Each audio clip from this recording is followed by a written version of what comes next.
Okay, for lesson number 2 here, we want to take a look at the probabilities of independent events and dependent events.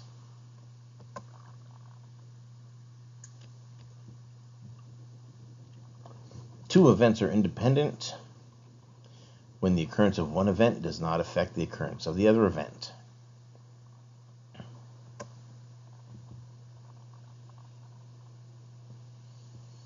And the events are independent if and only if the probability that both events occur is the product of the probabilities of the events. Of course, product means we're doing some multiplication. So they are independent if the probability of A and B happening is equal to the probability of A times the probability of B. This will probably make a little bit more sense when we actually play with some numbers and take a look at an example. So let's grab a penny and a nickel. Are these independent events? I want to toss the penny in the air, and I'm really hoping for tails. I want to toss the nickel up in the air, I'm really hoping for tails. Are these independent events?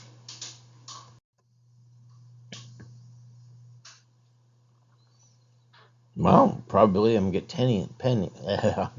Probability that the penny is tails is 1/2, right? Half the time it's heads, half the time it's tails. Probability that the nickel comes up tails, 1/2. Half the time the nickel will be heads, half the time the nickel will be tails. So let's multiply those probabilities together. 1/2 times 1/2. Of course, in the numerator, 1 times 1 is 1. Denominator, 2 times 2 is 4. Okay, now is that really the probability of both events happening? Well, let's take a look at the sample space. Toss my penny. I could get heads or tails. Toss my nickel. I could get heads or tails.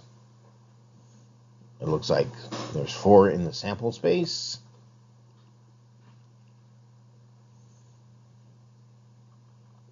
Right, because I could get heads, heads, heads, tails, tails, heads, tails, tails. So it looks like there's only one way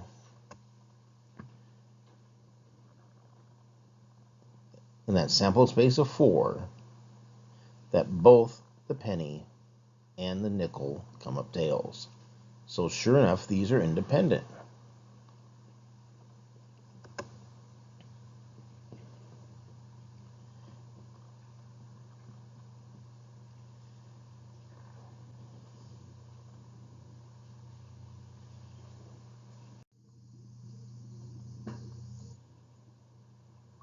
Okay, so I get a bag, 4 marbles.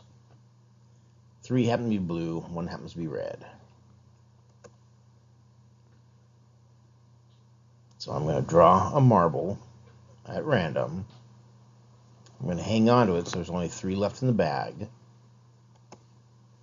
Then I'm going to draw a second marble.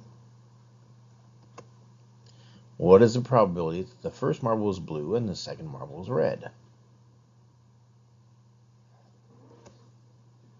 Are these independent events? Probability of blue followed by probability of red. Well, probability of blue is obviously 3/4. 3 of the 4 marbles are blue. Probability of red is obviously 1/4. 1 of the 4 marbles is red. So let's multiply those probabilities together.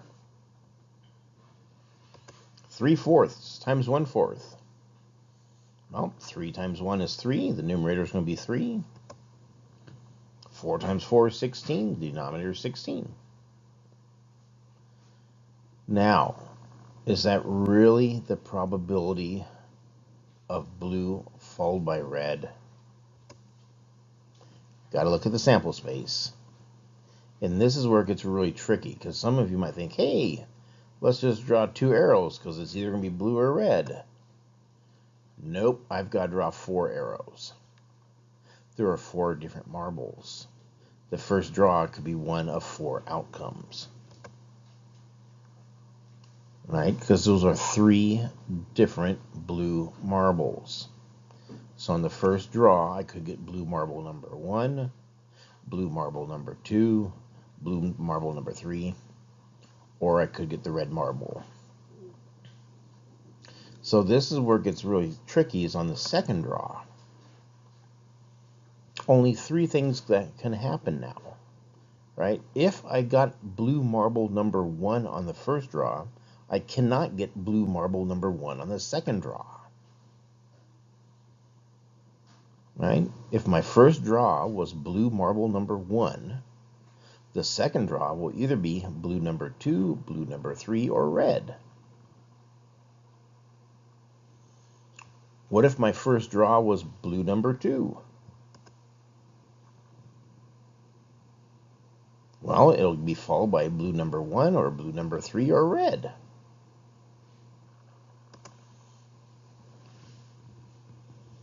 If my first draw was blue number 3, I could then get blue 1, blue 2, or red. And if my first draw was red, well, I'm definitely going to get blue on the second draw. I just don't know if it's going to be 1, 2, or 3. So I'm already thinking something is not working out here, because we were trying to compare to a probability of 3 out of 16. I don't see 16 in the sample space.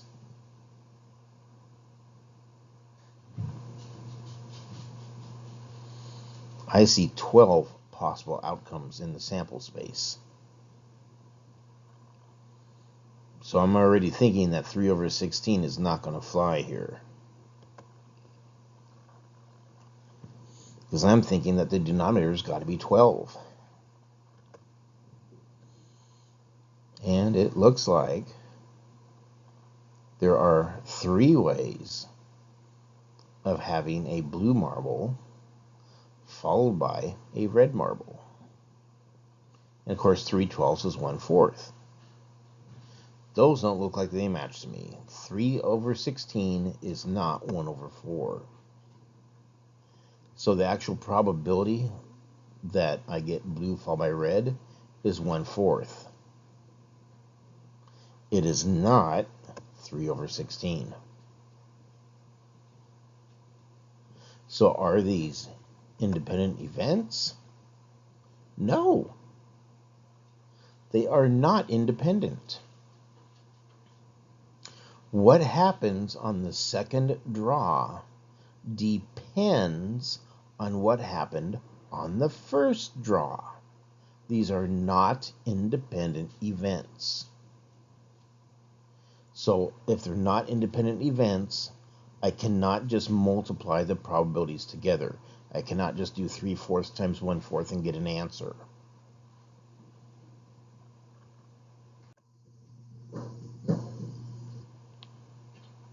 So what happens if they are dependent?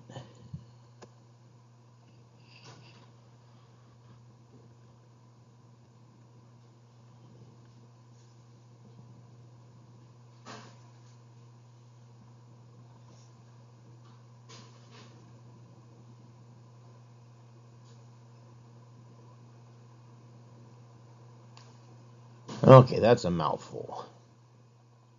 But basically, if we want the probability of A and B both happening,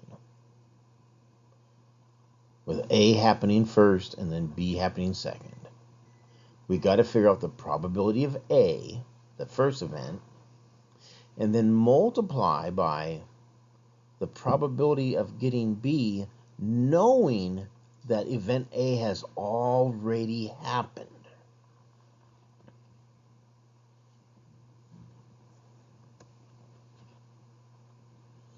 Okay, so PA, probability that event A happens, probability of B, pipeline A, the probability that event B happens, given the fact that event A has already happened. Right, if you've done much computer programming, you kind of know the difference between backslash, slash, and pipeline, right? So if it's vertical, we call that thing the pipeline.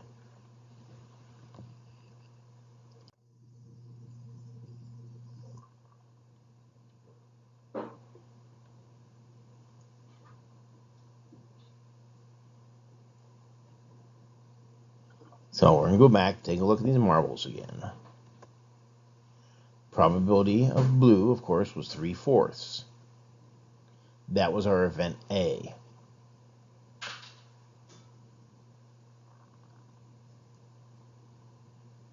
Okay, now, I know on the first draw, I picked a blue. I don't know which blue was picked, but I know it was a blue, right? I reached in the bag, pulled out a blue. So I'm holding onto a blue, and now in the bag, there are just 2 blue and 1 red. So what's the probability that I'm going to get a red, knowing that the first event already happened? So the probability of red, given the fact that blue has already occurred, well, it looks like one of those 3 are red. So the probability of blue and red, with blue occurring first and red occurring second, I'll take the probability of blue and multiply it by the probability of red, given that blue has already happened. Probability of blue is 3/4. Probability of red, knowing that blue has already happened, is 1/3. Hey, we get a little bit of cross-cancel action here. Right, the 3's will cancel out. I end up with 1/4. And that matches the sample space that we saw.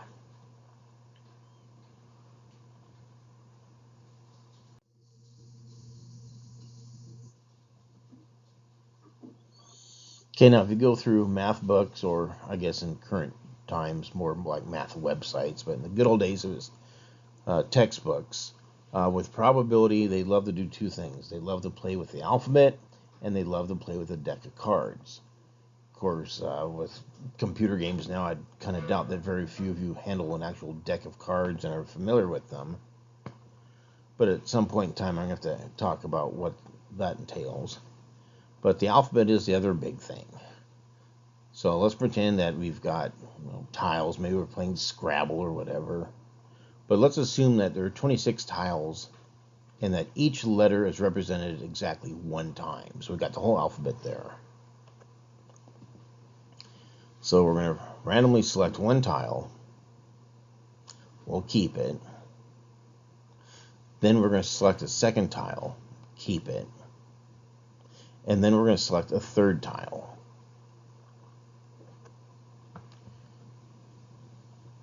Right? In math lingo, this is without replacement. Right? I take an object and I keep it. I don't put it back. What is the probability that all 3 tiles are vowels? Okay, with math, we have to assume that when we're doing things with the alphabet, that the vowels are just A, E, I, O, and U. We are ignoring W and Y as vowels. Right? Yes, there are tons of words where Y and W are vowels. Sometimes they're the only vowel in the entire word, but we're not going to use them. Right? So a word like rhythm, cruth, crypt, cume, hymn, quitch, gill. Right? We don't use those kind of words here with math, right? We just assume that A, E, I, O, and U are our only vowels.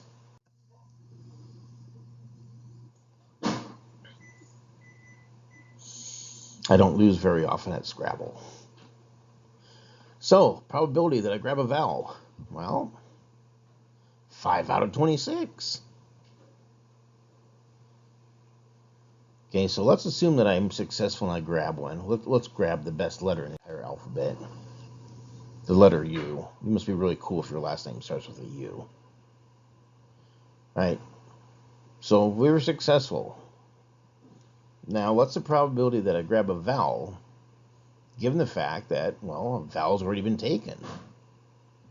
Well, there's only 25 letters left. 4 of them are vowels.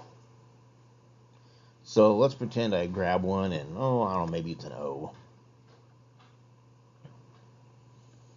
So, what's the probability that I'm going to grab a vowel now, given the fact that I've already had a vowel followed by a vowel?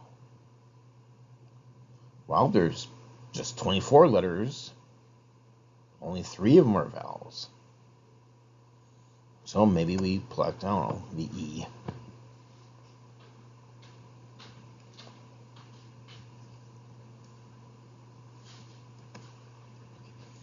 Well, so the probability of our event, right? Again, our event was we're going to take a tile, keep it, a second tile, keep it, a third tile, keep it, and we want it to be all vowels. 5 over 26 times 4 over 25 times 3 over 24. And no, I'm not going to grab a calculator. I'm going to do some reducing. I'm thinking, hey, 25 is really 5 times 5. 24 is 2 times 3 times 4. I can cancel out a 5. I can cancel out a 4. I can cancel out a 3. Right, I really did not want to do 26 times 25 times 24, get a humongous denominator, and then try to figure out how to reduce that fraction. Now, if everything in the numerator canceled, that means, of course, I get left with a 1. Right, if everything cancels, you get a 1. And now in the denominator, well, 5 times 2 is 10. 26 times 10 is 260. So that's our probability of drawing 3 consecutive vowels without replacement.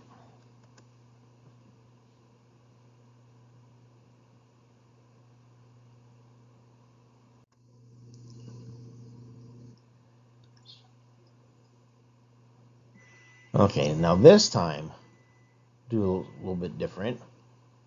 We'll select a tile, but then we put it back. Mix them up. Select a second tile. Put it back. Mix them up. Select a third tile. In math lingo, this is with replacement. What's the probability that all 3 tiles are vowels? Well, the probability that I get a vowel is 5 out of 26. Now, if I grab an A, E, I, O, and U, after I look at it, I throw it back in there.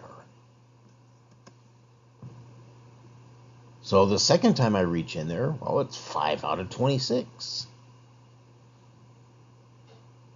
Hopefully I'm successful and I got a vowel. I throw it back in there.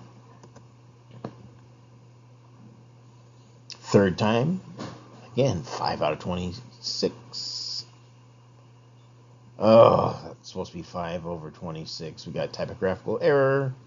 Please pretend the bottom of that fraction is a 26. So the probability that our event will happen is 5 over 26 times 5 over 26 times 5 over 26.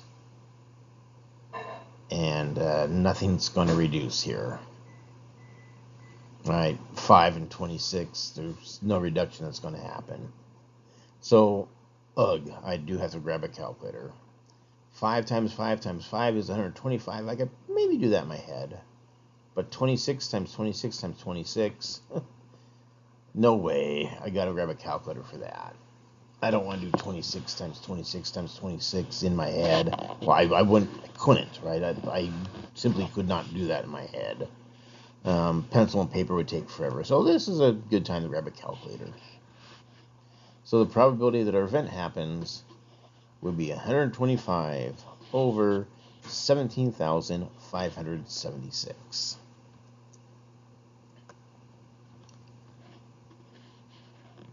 So this is what happens when we're independent.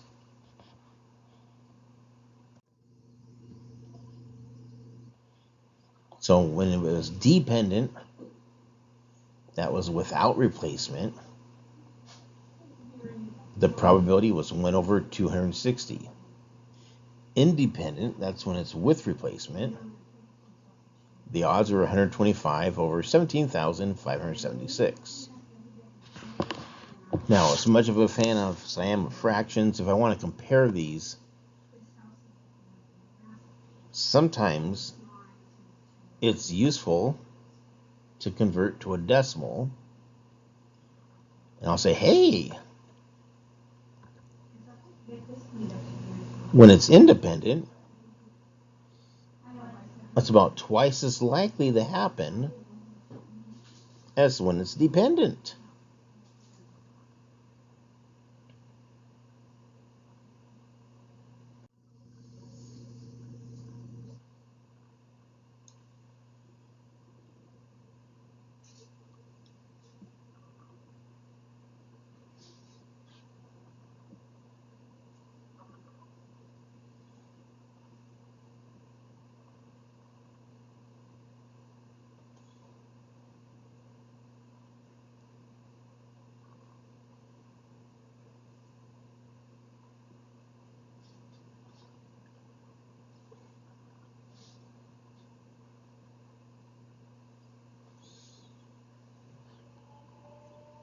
Okay, IXL, compound events, find the number of outcomes. I think you might find that a little bit more straightforward than the lesson we just kind of got on into.